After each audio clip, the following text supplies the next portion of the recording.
Buenos días a todos y a todos. Seguimos con la segunda ponencia del Congreso. Bueno, me presento. Yo soy Luis Mañó, presidente de CERMI Comunidad Valenciana, el Comité de Entidades de Representantes de Personas con Discapacidad. Y bueno, es un placer estar hoy en esta primera jornada del sexto Congreso de Derechos Humanos y Discapacidad organizado por la Fundación Mainel y que, bueno, y que tiene entre los codirectores académicos, y eso es una garantía de calidad y rigor, a mi amigo el profesor Antonio Luis Martínez Pujalte, ¿no? Bueno, este congreso representa una oportunidad única para analizar y debatir cuestiones clave en relación con los derechos humanos de las personas con discapacidad, como muy bien ya adelantado daba el primer ponente, ¿no? Bueno, pues en un marco interdisciplinar que abarca aspectos jurídicos, sociales, productivos, de accesibilidad, etcétera. Y que, bueno, con la presencia de expertos, profesionales, catedráticos y representantes del movimiento de la sociedad civil organizada de España para la defensa y promoción de los derechos humanos de las personas con discapacidad, como es el CERMI, pues garantiza un enriquecedor, ¿no?, intercambio de experiencias y conocimientos que va a contribuir, estoy seguro, en avanzar en lo que buscamos todos, que es la inclusión social y la igualdad de oportunidades de las personas con discapacidad. Y por lo tanto, para mí es un doble placer y un orgullo estar aquí para lo que me han invitado. No me han invitado para hacer ninguna charla, ni ponencia, ni nada, ¿no? Presentar a mi presidente, el presidente del Comité Español de Representantes de Personas con Discapacidad, CERMI, y además amigo, el señor Luis Cayo Pérez Bueno. Una persona que tiene como estandarte la lucha continua por los derechos humanos de las personas con discapacidad y sus familias. Un activista, como yo digo y decimos, en discapacidad de pata negra, ¿no? Puesto que él, con su perseverancia y dedicación, trabaja incansablemente en la defensa de los derechos humanos de las personas con discapacidad, utilizando esa argumentación, ese diálogo, formulación concreta y real de propuestas como herramienta para lograr un cambio significativo en el ámbito político y social en beneficio de nuestro colectivo. Luis Cayo nació en Calasparra, en Murcia, en el año 67 y, bueno, por resumir su extenso currículum, comentar que ha realizado estudios jurídicos, especializándose en filosofía moral y del derecho y en máster en gestión de empresas por la Escuela Libre de Derecho y Economía. Desde el año 95 trabaja en el tercer sector de la discapacidad. Es editor de CERMI.es, ahora diaria, es decir, que sale de forma diario. Director de las diversas colecciones de libros CERMI.es. Codirector de la sección de Derechos de la Discapacidad de la colección Grandes Tratados de la editorial Aranzadi, donde ha dirigido la monografía Hacia un derecho de la discapacidad. Además, es también presidente del Consejo Editorial de la revista de Análisis Jurídico Social, Anales de Derecho y Discapacidad, y presidente, a su vez, de la Fundación Derecho y Discapacidad. También de la Fundación Bicual, vicepresidente de la Plataforma del Tercer Sector de Acción Social, del Consejo Nacional de la Discapacidad y es vocal del Real Patronato sobre Discapacidad y del Consejo Estatal de ONGs de Acción Social. Además, es patrono de la Fundación ANCE. Y si esto no fuera poco, además es escritor, traductor, poeta y, bueno, ha publicado diversas obras, estudios, traducciones, tanto de creación literaria como sobre la realidad social y el movimiento de la discapacidad, por mencionar algunos. La obra El desmantelamiento de la discapacidad y otros escritos vacilantes, La discapacidad en el sistema de la seguridad social o Discapacidad, Derecho y Políticas de Inclusión. Y, bueno, dentro del extenso y distinguido palmarés de reconocimientos, quiero destacar, pues bueno, sobre todo el último que se le ha concedido, el Premio Nacional de Discapacidad de Reina Leticia en la modalidad de Derechos Humanos, otorgado por el Gobierno de España a través del Ministerio de Derechos Sociales y Agenda 2030, concedido este año. Bueno, Luis Cayo es una figura imprescindible en la defensa de los derechos humanos de las personas con discapacidad y sus familias, y su trayectoria, pues siempre decimos, es un ejemplo a seguir por todos aquellos que somos nosotros, que creemos en la igualdad, en la justicia social y en la lucha por una sociedad más justa e inclusiva que garantice que las personas con discapacidad tengamos voz y voto en la construcción de un mundo mejor. Señores, con ustedes, don Luis Cayo Pérez Bueno.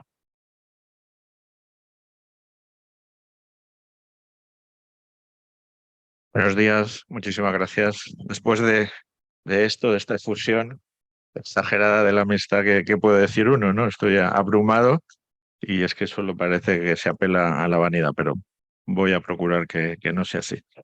Muchísimas gracias, Luis Bañó, presidente del CERMI Comunidad Valenciana, y si hay alguien al quien le cuadran esos epítetos de activista, de pasional, de constante e incesantemente luchar por los derechos sociales para las personas con discapacidad y también para otros sectores sociales. Las personas con discapacidad no están en una isla separadas, están en muchos otros factores concurrentes de exclusión.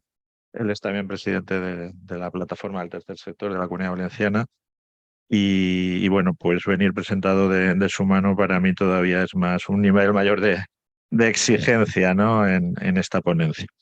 Quiero agradecer también, por supuesto, a la Fundación Mainel la invitación y no solo agradecer, sino felicitar por la organización de este congreso, el sexto, pero centrado en los derechos humanos de las personas con discapacidad. Mi presencia aquí obedece a la sugerencia de mi amigo y maestro, que es Antonio Luis Martínez Pujalte, el profesor y doctor y compañero en el patronato de la Fundación Derecho y Discapacidad. Y bueno, también permítanme un saludo particular pues, al secretario general del CERMI Comunidad Valenciana y presidente de la ONCE en esta comunidad, a Enrique Gin, y a otras muchas personas del mundo del activismo. Veo aquí a María Teresa, la defensora de las personas con discapacidad del Ayuntamiento de Valencia, a profesores que saben mucho más que yo, que van a participar aquí, que son verdaderos pilares de este congreso, al profesor Rafael de Asís, que ya ha intervenido tan brillantemente, a Agustina Palacios, que la habrán hecho venir, ¿no? De la otra parte del mundo, una querida y reputada analista internacional de las mejores en materia de derechos de las personas con discapacidad, a la catedrática, también compañera en la Fundación de Derecho y Discapacidad, Cristina Guilarte, a Patricia Cuenca, no sé, ahora desde aquí no veo, no distingo todos los rostros, no los discierno, pero hay muchísimas personas que son compañeros, compañeras en la causa de la inclusión, los derechos y el bienestar de las personas con discapacidad. Yo no estoy aquí por mí, sino por lo que represento, por lo que encarno, que es pues la presidencia de un movimiento de la sociedad civil, de una articulación, de una expresión asociativa, que es pues la agregación de valor, esperemos que tenga valor, de las asociaciones, de las fundaciones, de otras entidades de iniciativa social, que no son públicas en el sentido de oficiales, de gubernativas, son públicas en el sentido que nos preocupa y nos anima el bien común, una comunidad política y social mejorada y que se expresa pues, en una constelación enorme, más de 8.000 asociaciones, entidades de este tipo, de iniciativa social no lucrativa, que están en el ámbito de la discapacidad en España y que decidieron el año pasado, hace 25 años, pues que era preciso una plataforma, una organización, como se dice en Europa, paraguas, que hiciera incidencia política. Las organizaciones, desde la ONCE, Plena Inclusión, COCENFE, ASPACE, Salud Mental, enfermedades raras. El retaíla es enorme y no acabaría en toda la mañana solamente de citarlas. Siguen teniendo su representatividad, su acción en su ámbito. Normalmente el movimiento de la discapacidad en España se ha articulado en torno al tipo de discapacidad, después posteriormente a ámbitos de prestación, de apoyos, de recursos, de acompañamiento específicos, bien sean laborales, bien sean educativos o deportivos, etcétera. Bueno, que era necesario un factor común político de la discapacidad y una entidad que se dedicara en exclusiva en el ámbito estatal y también en el autonómico a hacer incidencia, a mover, a ser la palanca, el motor de la agenda política de la discapacidad. Porque una cosa sí sabemos las personas con discapacidad, sus familias, es que si no hay alguien que espolea, si no hay alguien que tiene el mayor de los intereses en que haya políticas, por deficientes que después sean, y la academia nos lo señala habitualmente y coincidimos en ese examen, pues por inspiración propia, por efusión del Espíritu Santo, las cosas no suceden. Tiene que haber una sociedad civil activa, participativa, reivindicativa, colaboradora también. Tenemos que mancharnos las manos a veces. Las purezas o las situaciones de de estar inmaculado sin mancharse, pues son muy, muy difíciles. Y bueno, pues estamos en un aquí y una ahora que exige de nuestra participación para progresivamente ir mejorando esas situaciones de partida que son tan lacerantes y muchas veces tan ominosas, ¿no? Pero bueno, ciertos avances, ciertos progresos son los que nos animan y los que nos permiten reconciliarnos a la noche, si se hace todavía examen de conciencia, y pensar que el movimiento de la discapacidad en España pues es provechoso. No resuelve, no es milagroso, pero sí creo que es provechoso.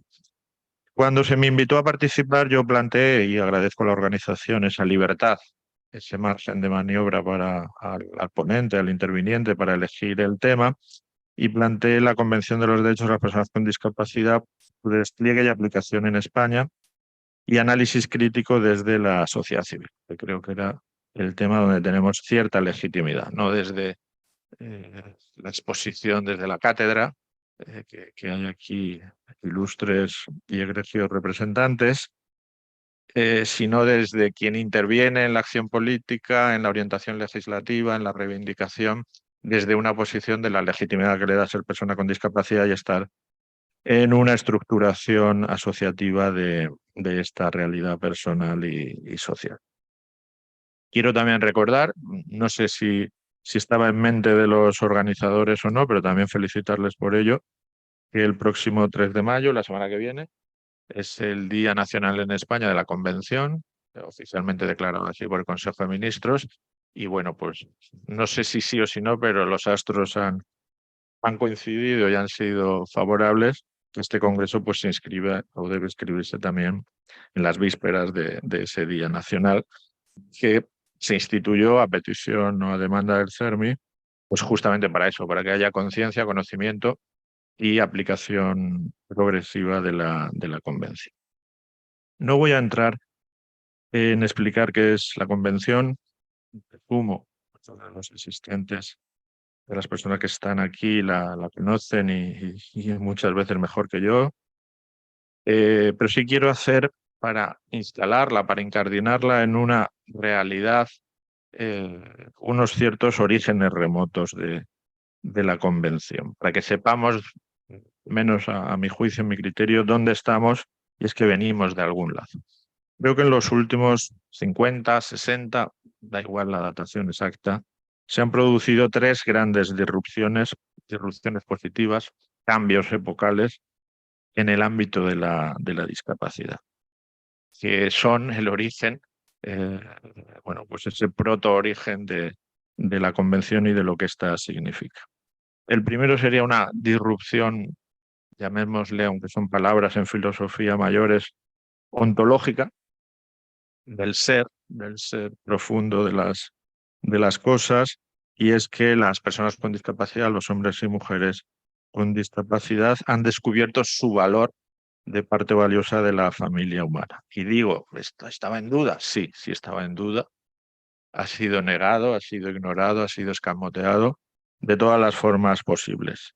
Y aquello que era despreciado y depreciado, aquello que en los mejores momentos de la historia se admitía a título de benevolencia, de caridad, de prueba para uno mismo, acoger aquello que es indeseable o tener alguna forma de ternura, de benevolencia, pero en sí mismo vale poco, es casi más una ocasión para la caridad de, de quien no forma parte de esa estatuto o naturaleza defectuosa, de que la diversidad humana, la diversidad social, la diversidad que representan las personas que funcionan de otro modo al canónico, al que se considera normal, y es el que ha erigido, pues, dónde vienen las cuestiones de accesibilidad, porque el mundo es pensado para el funcionamiento normal, normalizado, canónico de las personas, y el otro es un elemento disruptivo en el más sentido, alguien que se aparta, y que se aparta, pues sí que genera su propia espiral de exclusión y de marginación. La diversidad humana, la diversidad que presentamos las personas con discapacidad, es valiosa, puede ser considerada como valiosa, debe ser respetada, porque es respetable, y ahí se produce pues ese mismo proceso de apreciación del valor último de las personas con discapacidad en igualdad que el resto de personas, que no es una tacha, que no es un defecto, deficiencia, una palabra también muy utilizada harto frecuentemente en relación con la discapacidad, y esa sería la primera disrupción, el descubrimiento, la revelación de nuestro valor. De otro modo, de distinta forma, pero tenemos un valor.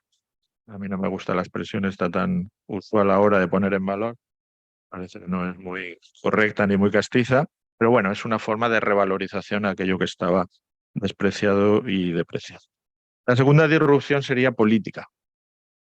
La discapacidad ya no es una cosa que le sucede a una minoría, a una parte, a unas personas, y que condiciona, normalmente para mal, su existencia, su decurso vital, sino es una cuestión que está en el foro, o debería estar, está en la comunidad política. Es una cuestión política.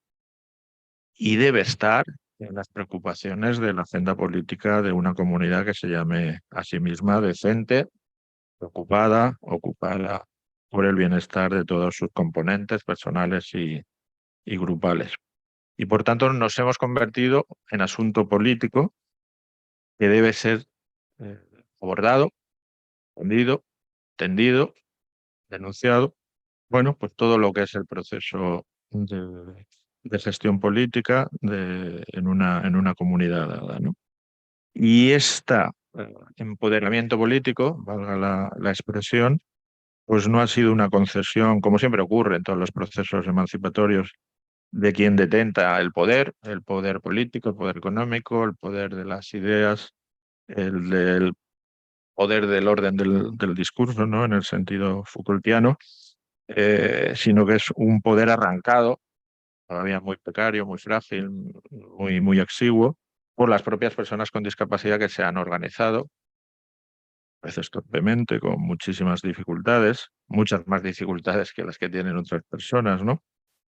A ver si después puedo hablar en comparación con sectores, ¿no? Yo recuerdo alguna disputa en buen sentido, en buena pelea que decía San Pablo, entre sectores LGTBI, más, hasta donde lleguen ahora, y discapacidad, como se nos reprochaba que nuestro activismo era inferior o era de más baja calidad que el otro. Y bueno, pues a lo mejor hay que rascar, arañar de dónde están el origen de las personas, porque si una persona ni siquiera puede ir a manifestarse o no puede expresarse políticamente o no tiene conciencia siquiera de sus derechos, pienso en muchos tipos de discapacidad que ha sido hurtado de esa conciencia, discapacidad intelectual, del desarrollo, etcétera, pues difícilmente le puedes pedir o la puedes comparar con otras personas que al menos esa desventaja inicial no la tienen, tendrán otras y sufren otras discriminaciones y persecuciones, pero no esas, ¿no? Bueno, pues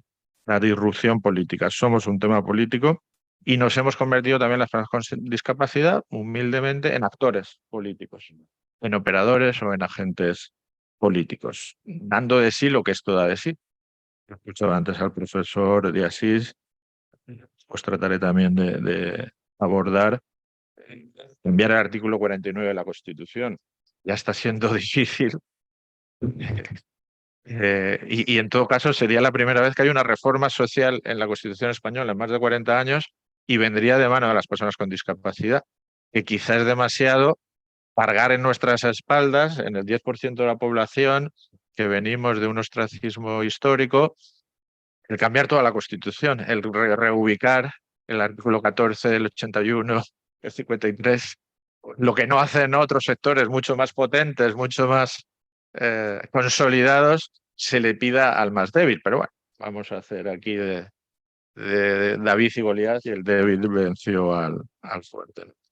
Y después una disrupción jurídica, que sería eso, que ya lo ha abordado espléndidamente y seguro que se ampliará en este congreso, de considerar pues, uno de los títulos que yo tuve el honor de publicar a Agustina Palacios, a la doctora, era pues la discapacidad como una cuestión de derechos humanos. Eso no sé si exactamente es una aportación suya y del doctor Barifi, pero en todo caso ya forma parte del acervo, que es lo más importante que puede parecerle a un analista jurídico, ¿no? Que algún planteamiento suyo ya quede como un elemento cultural, ¿no?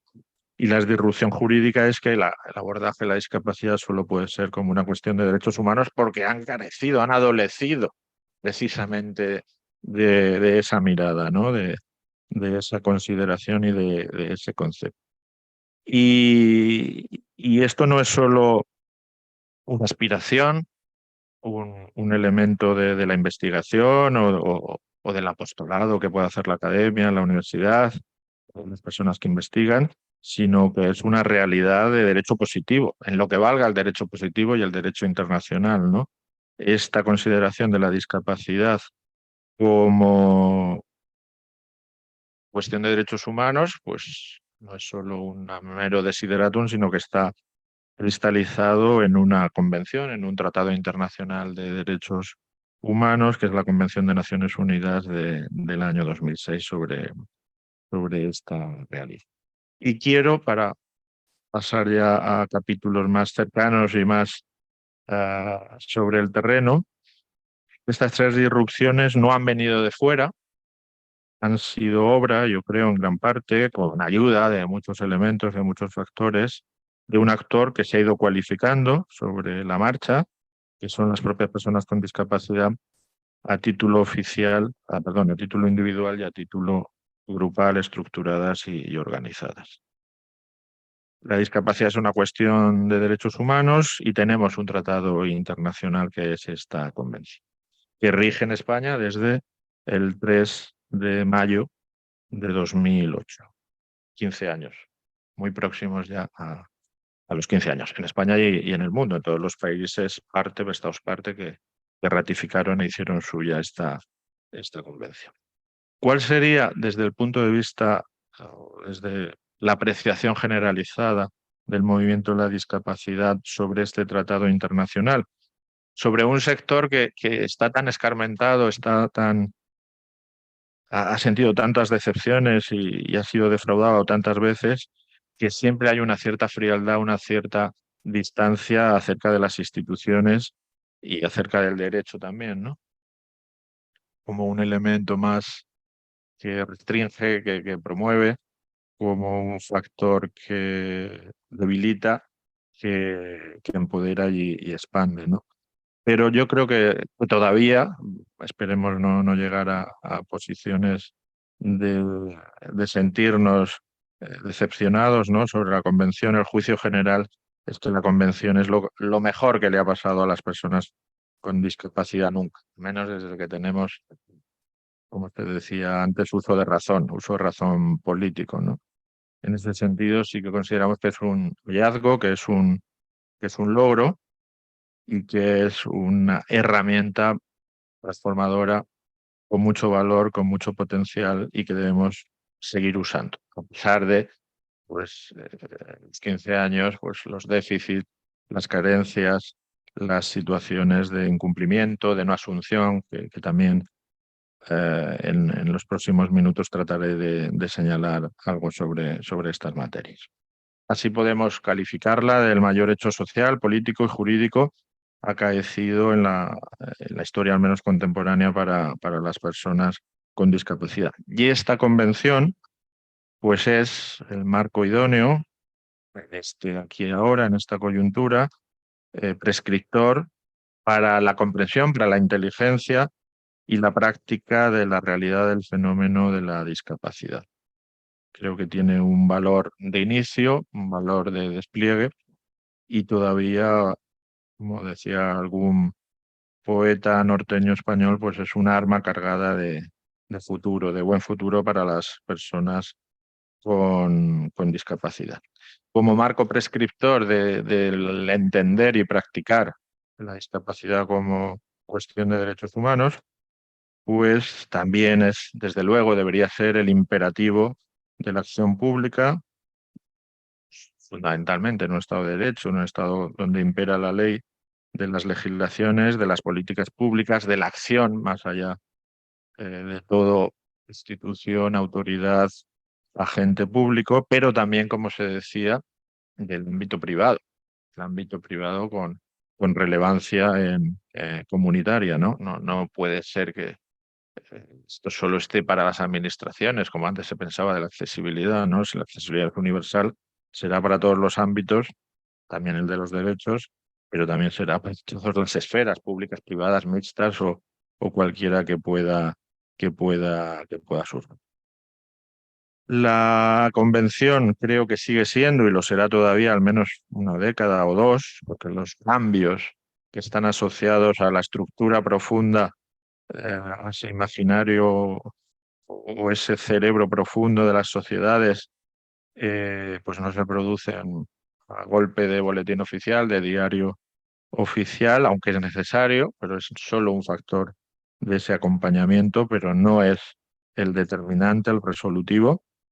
Creo que nos provee de material para la agenda política de la discapacidad, pues ya hemos consumido una década y algo para las 2 próximas décadas. O sea que tiene vida en abundancia, la ha tenido y todavía puede ser muy productiva, muy provechosa en ese largo camino del proceso de conquista, de acceso a los derechos, a la inclusión y al bienestar de las personas con discapacidad.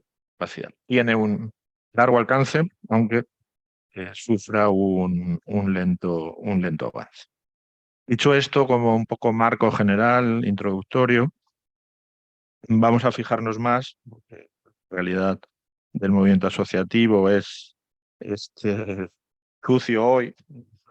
Tenemos que tener la vista puesta a 10 años, a 20 incluso, hasta donde dé. Las perspectivas ya en las sociedades tan aceleradas, tan precipitadas, es imposible.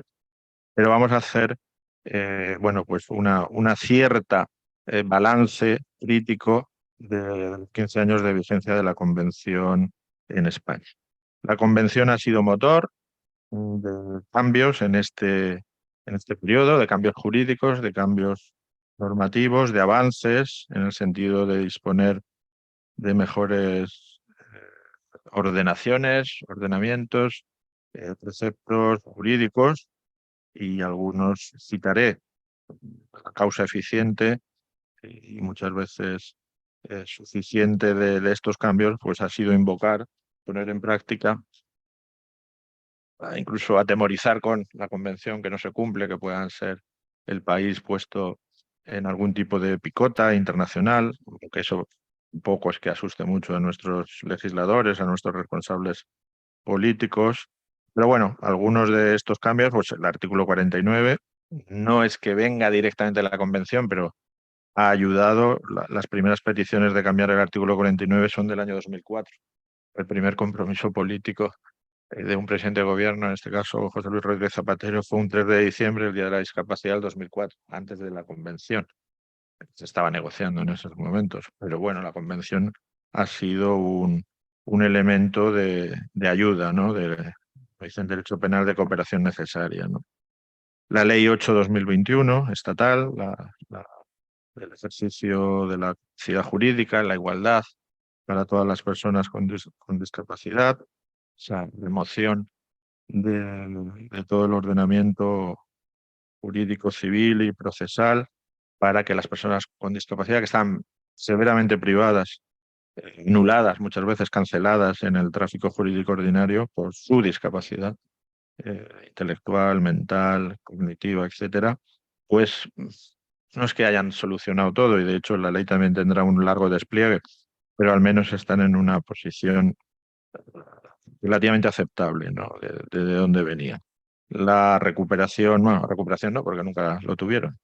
El establecimiento ex novo del derecho de sufragio para todas las personas con discapacidad del año 19, esas 100.000 personas con discapacidad que estaban privadas del mismo, en un país que vota tanto, porque tenemos tantas elecciones, y lo digo a un mes de unas elecciones autonómicas y locales, pues el que hubiera esa anomalía de 100.000 personas que simplemente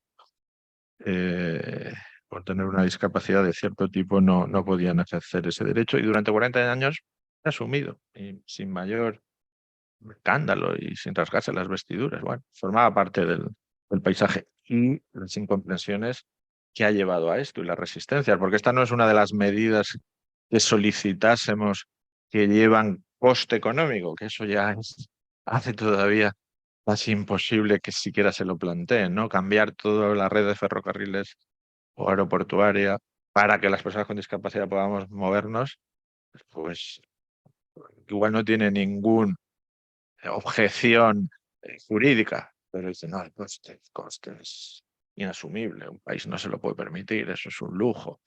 Recuerdo un activista madrileño que ahora ocupa algún puesto de responsabilidad en la Comunidad de Madrid, luchando hace 25 años para que el metro fuera accesible. Los responsables del ferrocarril metropolitano en ese momento les decían, y algún día querréis que el metro sea accesible, como el paradigma de lo impensable y de lo imposible, de lo que no puede existir, ¿no? Bueno, pues el metro, creo que el 2024, el de Valencia, va a ser ya totalmente, ¿no, Luis?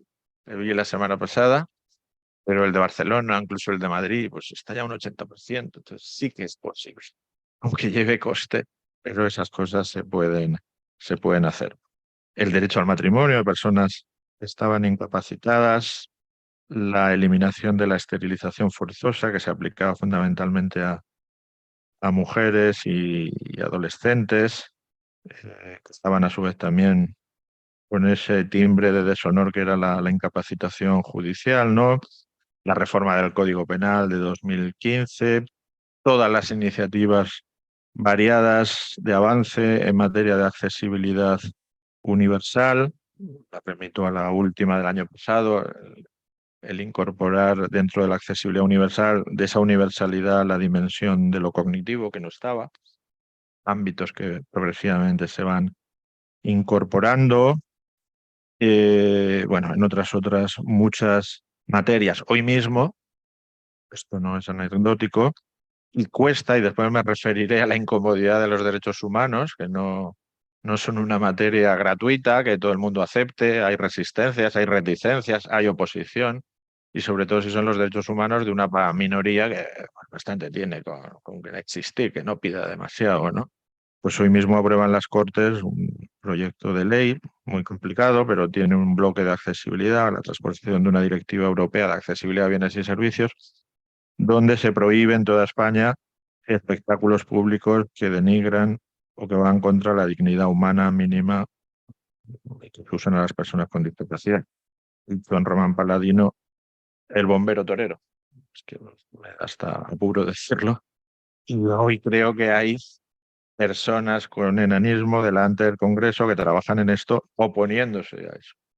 Y habrá partidos políticos que lo secunden y dirán que es un ataque a la fiesta nacional de los toros y que se van a quedar sin empleo y que tal y que cual. Y alguna gente es nuestra. Los que están ahí son personas con discapacidad.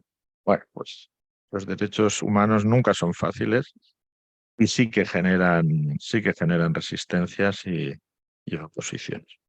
Vemos, he dicho algunas, no he parado a analizarlas, pero vemos que la Convención de Derechos de Personas con Discapacidad se proyecta en multiplicidad de frentes, que tiene enorme virtualidad y que sigue siendo un elemento desencadenante de espirales de cambio favorables para las personas con discapacidad.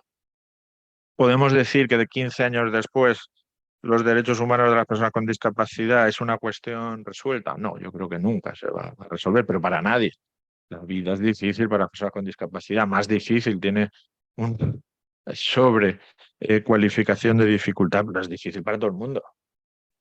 Yo en algunos congresos de empleo de personas con discapacidad, comparando sectores, este país todavía no tan agudo, pero todavía sufre de los jóvenes que tienen la mayor expansión de potencialidad física, que no tienen ningún tipo de diversidad en su funcionamiento que les pueda suponer una desventaja en su interacción social, tenían tasas de paro y tasas de inactividad mayores que las personas con discapacidad. O sea, que la vida no es fácil para nadie.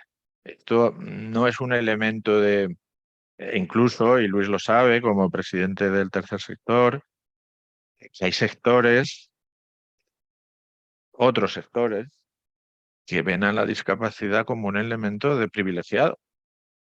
nosotros que vamos llorando por las esquinas, maldiciendo nuestra suerte y nuestro destino, y que vengan, pues no sé si el pueblo gitano, VIH-Sida, esos reclusos, y que nos vean como ya casi establecidos, aburguesados, abocenados, que tenemos más privilegios que otros, bueno, pues es bueno para que nos demos cuenta de cómo nos perciben y de cómo nos autopercibimos a nosotros mismos, ¿no? Ese contraste es interesante. Pero en todo caso, la respuesta es: ¿se corresponde nuestra realidad social, política, legislativa, jurídica con los principios, valores, mandatos e imperativos de la Convención? Pues categóricamente no. Estamos en un proceso que es incesante, que a veces es muy fatigoso, muy cansado, de permanente reactualización, de cuando se consigue una cosa, ya no es que esté en el boletín del Estado, de la comunidad autónoma, sino que después hay que desplegarla. El incumplimiento en este país es consustancial, sobre todo con las cuestiones que se han considerado tradicionalmente sociales, ¿no? Cuando apruebas una ley es que no se resuelve una cosa, comienza otro tipo de fatiga crónica, ¿no? Pero bueno, ese tipo de avances, a veces micro o a veces minúsculos, pero que se van a veces por osmosis haciendo más amplios, se van extendiendo, pues son los que nos dan o nos proporcionan, nos confieren dosis de confianza para seguir creciendo. Y algunos ejemplos muy recientes, que citaba antes por el profesor de Asís del Tribunal Constitucional, eh, donde la convención no es aceptada, donde la convención no es conocida y a veces no es ni relevante.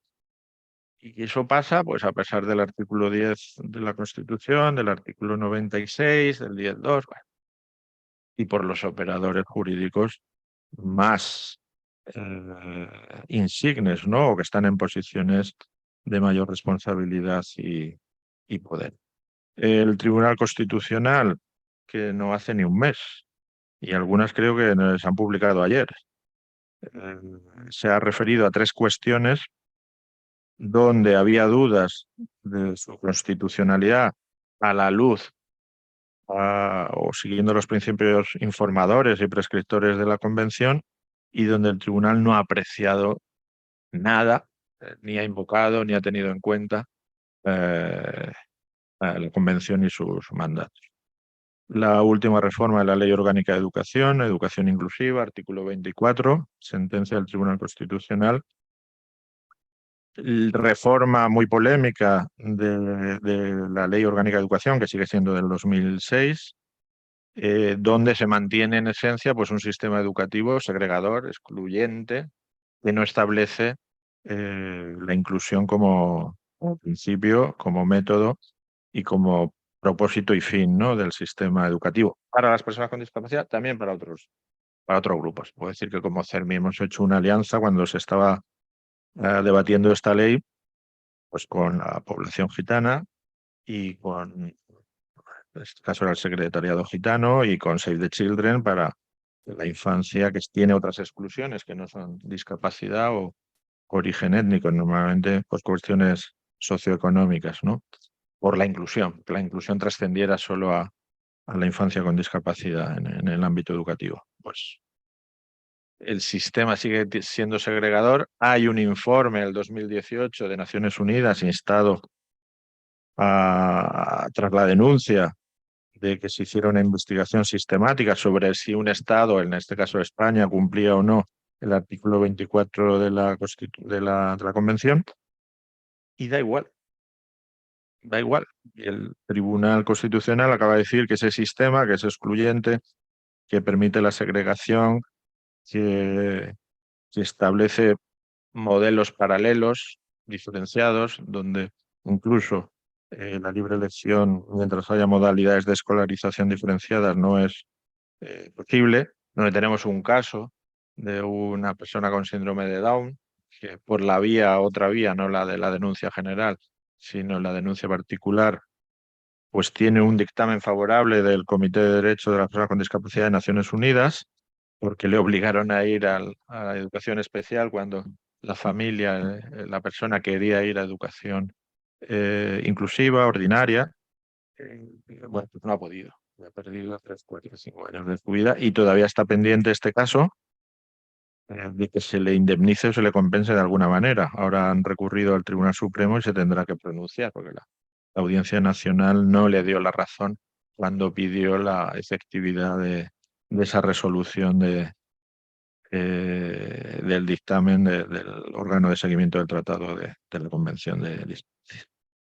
La otra sentencia muy reciente, donde también se ignora y se omite, es la del aborto, la interrupción voluntaria del embarazo en eufemismo. Se ha reformado la ley muy recientemente, la ley vigente del 2010, que ya tenía una tacha por el propio Comité de Derechos en su análisis de España de 2011, reiterada en 2019, y se ha ignorado completamente. Hay supuestos eugenésicos, hay un trato diferenciado si se presume o se consta que va a haber discapacidad en el feto, en el nasciturus, y se admite que ese trato desigual, pues no pasa nada. Nadie ha puesto en duda que eso sea admisible constitucionalmente teniendo en cuenta la incardinación de la Convención, ¿no? A través del artículo 10 de la Constitución española. Y otro reciente, yo creo que se publicó ayer, pues la ley de eutanasia, donde también se dijo que hay elementos estigmatizantes, diferenciadores para mal, en el que parece que en algunos casos se configura ese derecho, como el legislador ha dicho que es, a una muerte digna y a la elección de la propia muerte en ciertas circunstancias, y parece que está pensada partiendo de la presunción de que la vida de las personas con discapacidad, porque así lo configuran en el texto de la ley, es una vida de menor valor y que las personas con discapacidad parece que están deseando morirse y que les estamos haciendo un favor. No digo que alguna persona con discapacidad, con o sin, querrá morirse y tendrá su facultad si el legislador lo dispone así, pero que no nos dibujen, es como si dijeran las mujeres tienen derecho a la eutanasia o los mayores de 70 años tienen derecho a la eutanasia. Pues están señalando indebidamente, innecesariamente. Los primeros borradores de esa ley que conseguimos de algún modo aliviar, mitigar, eran todavía peores, que es que se decía incapacitante y casi describías a una persona, pues, ¿quién tiene o qué tiene el legislador en mente? Pues Ramón Sampedro en la película esta famosa. Entonces ese es el que quiere morir y le estamos haciendo un favor y su vida no vale. Y es que, claro, si es que somos bienhechores de la humanidad permitiendo esto, ¿no? Bueno, pues tampoco el Tribunal Constitucional haya dicho nada. Ahí yo creo que hay una ignorancia culpable, una conducta no adecuada a norma, pero bueno, eso forma parte también de nuestro día a día, de que los intérpretes máximos, medianos y mínimos de las normas, los que las hacen, los que deben aplicarlas, pues todavía tienen una ignorancia oceánica sobre esta visión de derechos humanos y de lo que significa la Convención. Y esto, pues, hay que conllevarlo, hay que sufrirlo y tratar de ir cambiándolo, ¿no? Pues este tipo de congresos, en esta profesión colegiada, en este ilustre Colegio de Abogados de Valencia, pues generando, inoculando esta preocupación, este interés, este discurso, que puede ser contradicho, ¿no? Pues yo creo que es bueno para terminar, no digo acabando con esa cultura, pero al menos haciéndola menos preponderante o menos o que no sea tan general. En este sentido, y para ir concluyendo, Luis, pues la Convención tiene enemigos, el abordaje de derechos humanos, la relación con las personas con discapacidad tiene enemigos. No sé si viene a cuento, si esto ya forma parte de la cultura general. En la dogmática católica había 3 enemigos del arma, que eran el mundo, el demonio y la carne. Pues hay 3 enemigos también de la Convención, una tríada. Por una parte está el primero, el desconocimiento, la inconsciencia acerca de lo que representa, de lo que es, de su grado de exigencia, de que no es algo que está ahí, que se coge si me place o si no, sino que tiene un grado de exigibilidad, de compulsión, y eso obedece pues, a una falta de asunción de su radicalidad y de su exigencia, ¿no? Pues hay que hacer mucho, hay que hacer mucho propaganda, mucho apostolado, construir discursos, contaminar, intoxicar acerca de la realidad de la convención, de lo que significa y de su necesaria asunción por parte de los operadores. ¿Te guste más o te guste menos? El operador jurídico pues tendrá que gestionar aquello que son las armas del derecho. Después podrá tener una opinión privada. El segundo enemigo adversario sería, pues lo insinué antes, la incomodidad de los derechos humanos. Los derechos humanos son incómodos, son exigentes, te obligan a cambiar de ideas y de prácticas. Eh, y cosas muy asentadas. Yo recuerdo cuando presionamos de todas las maneras posibles para recuperar o para extender el derecho de voto a todas las personas con discapacidad, en el arco político, que ya era muy amplio, que había extrema derecha o derecha extrema hasta extrema izquierda, el argumentario que te daban para decir que no, en ese momento, o cómo va a votar alguien que no puede, que está en una cama, que está en un coma. Y bueno, te ponía siempre los ejemplos más extremos para negar las cosas más evidentes, ¿no? Pues coincidían en el argumentario contrario desde Bildu, Podemos, hasta Vox. O sea, no era una cuestión de ideología, era una cuestión más profunda, era una cuestión que compartía el imaginario colectivo de que esas personas con discapacidad no pueden votar como van a votar. Y no saben si las van a mediatizar, si las van a instrumentar, siempre en lo patológico, en el elemento problemático, ¿no? Toda la vida es problemática, pero siempre solo en nuestro caso. Y en todo caso tienen que demostrar que saben conocimientos cuando el voto de alguien que lo hace al azar es válido, si no tiene discapacidad. Y si tiene discapacidad era previa a una prueba de conocimientos, de derechos, como si fuera un catedrático de Derecho Constitucional o de Filosofía del Derecho. Y eso era compartido. Y esa propia gente no sabía que tenía una comunidad de ideas, de juicios o de opiniones o de ideas recibidas de su contrincante político, al que odiaba o al que no puede ver y pensaba que no tenía nada en común. Bueno, pues en ese sentido, los derechos humanos de las personas con discapacidad, de esa minoría discreta, despreciada, irrelevante, porque no dejamos de ser, bueno, estamos creciendo por la edad y por nuevas situaciones, pero 10, un 15%, bueno, pues no son las mujeres, que son el 60%, o sea, u otros sectores que no se sabe muy bien el número, pero que tienen una mayor filtración y drenaje social. El tema del aborto. Es casi imposible plantear este tema sin que nos salgan polémicas que no estamos en ellas. Para decir que el aborto eugenésico es contrario a los derechos humanos, parece que estás poniendo en cuestión el derecho al aborto para quien considera que es un derecho, y no es así. Pero ya es que no te dejan siquiera razonar para entrar en ese tipo de cosas, y ya te sitúan en un margen, en una periferia del discurso y de la acción política.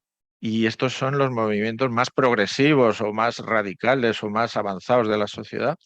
Y en el caso de la discapacidad, pues no quieren ni siquiera entrar al tema, porque parece que estás poniendo en cuestión toda su construcción, ¿no?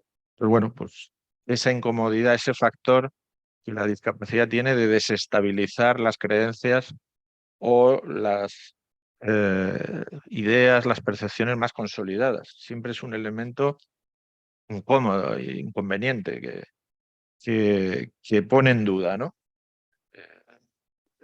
Bueno, pues la discapacidad tiene un elemento de enriquecimiento, lo hemos visto en otras cuestiones tan ideológicas como esta, pero en el viaje, en los aviones, en el transporte, eh, Claro, allí donde una persona usuaria de silla de ruedas tiene que acceder a un avión que está pensado y tal cual, sí, obliga a cambiar todo, es un elemento, es una tensión para ese sistema uniforme, inflexible, que está pensado solo para un tipo de personas. Claro que genera una presión, no presión de la cabina, pero es una presión que mejora el sistema.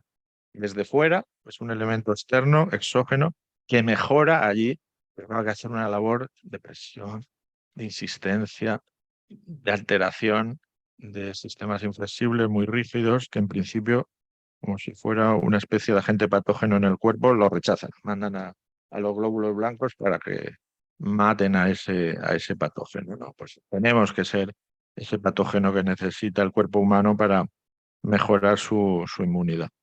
Y el tercero ya sería pues la ausencia o debilidad de los mecanismos de accionamiento de la convención. Tenemos informes de condena, el comité creo que ha dictaminado muy pocos, uno de ellos para nuestra infamia como país es España por el tema de la educación inclusiva y por las quejas individuales. Y bueno, aquí yo quiero agradecer a Antonio Luis Martínez Pujalte, a petición de la Fundación Derecho y Discapacidad, pues elaboró una propuesta muy bien fundamentada, muy bien argumentada, articulada, porque se la dimos al gobierno ya con los artículos como deberían ser, acerca de la efectividad de los dictámenes de órganos de tratados en España, que es una situación que ahora mismo creo que hay una sentencia solo del Supremo, ahora va a haber otra.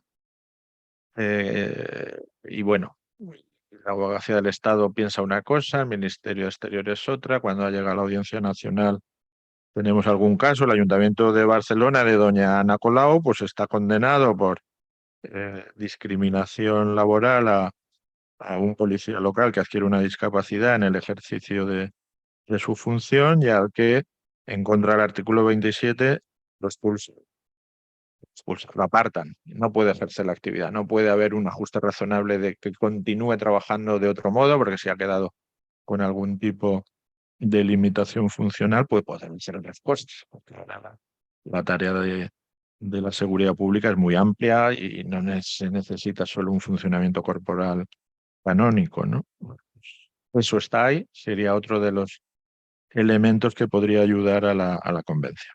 Concluyo ya, no obstante estas notas grises, oscuras, la convención es y sigue siendo una herramienta útil, es una caja de herramientas en el proceso de emancipación de las personas con discapacidad, un proceso lento que avanza a trompicones, con idas y venidas, avances y retrocesos, pero en general yo creo que más avances que retrocesos. Tenemos que usarla, invocarla a tiempo y a destiempo y como caja de herramientas, pues lo peor que puede suceder es que esa caja esté cerrada, que no se usen, que no se utilicen, porque lo que no se utiliza se oxida, pierde operatividad y a las propias personas con discapacidad quizá vengan otros instrumentos más rápidos, más masivos, más transformadores radicalmente, pero de momento es el que tenemos, tiene todavía mucha vida por delante y somos las propias personas con discapacidad las más interesadas en hacer que esas herramientas estén al máximo. Muchas gracias.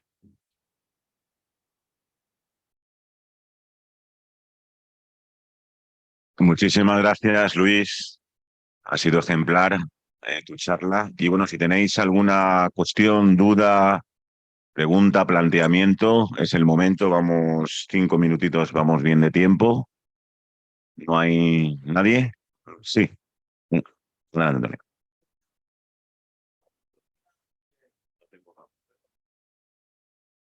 Luis, una pregunta muy concreta. En la agenda política de la discapacidad y del CERMI, ¿cuáles serían en este momento, si tuvieras que decir solo dos o tres, las principales prioridades? Es un ejercicio. Bueno, yo creo que culminar el artículo 49, pero también es que estamos en el ámbito estatal cercanos a que termine una legislatura, entonces también un poco nos acomodamos a eso. Y después hay otra cuestión que no se va a resolver ya, pero yo creo que una vez que se recuperó el derecho de voto y se acabó con la esterilización, la gran cuestión, pero, Patricia, que lo han trabajado mucho, pues es acabar con los internamientos involuntarios, los ingresos por razón de discapacidad psicosocial. Digo, del elemento, a ver, no sé si es el que más afecta en número, pero el más lacerante que sigue perviviendo, que está regulado y tal, yo creo que sería ese. Y después las cuestiones de accesibilidad universal, que son la gran falla de este país. Aunque la gente, es muy ilustrativo las líneas calientes de qué se queja la gente, de qué quiere. Cuando le preguntas a la gente con discapacidad hay un peligro, porque a veces te descoloca. Pues es que lo peor que tienen, yo lo he llamado la miseria relacional, la pobreza de relaciones y de amistades, la soledad. Después te dicen que las pensiones, que la seguridad social, que no puedo salir de mi casa, que la escuela me segregan, pero la pobreza existe relacional. Es el no poder tener amigos, incluso estar en un colegio ordinario y en el colegio estoy solo o sola. Y eso, ¿y cómo se aborda eso jurídicamente? Ahí no sé, ahí creo que hay una reinvención del ser humano, ¿no? Casi más que cambiar el ordenamiento jurídico. Pero bueno, yo no sé si te he ayudado en algo. Algunas son de agenda próxima y otras son de más largo alcance. ¿Alguna otra cuestión? No, aquí decir, por ejemplo, en Comunidad Valenciana que lamentablemente no se ha podido aprobar la Ley de Accesibilidad Universal e Inclusiva, una de las leyes estrella del Botanic 2. Y bueno, pues es una cosa pendiente que nos queda para la próxima legislatura. Pase lo que pase, gobierne quien gobierne. Nosotros eso nos da igual. ¿Alguna duda, pregunta, cuestión? Bueno, pues nada, Luis, muchísimas gracias por estar con nosotros. Gracias a vosotros y feliz congreso.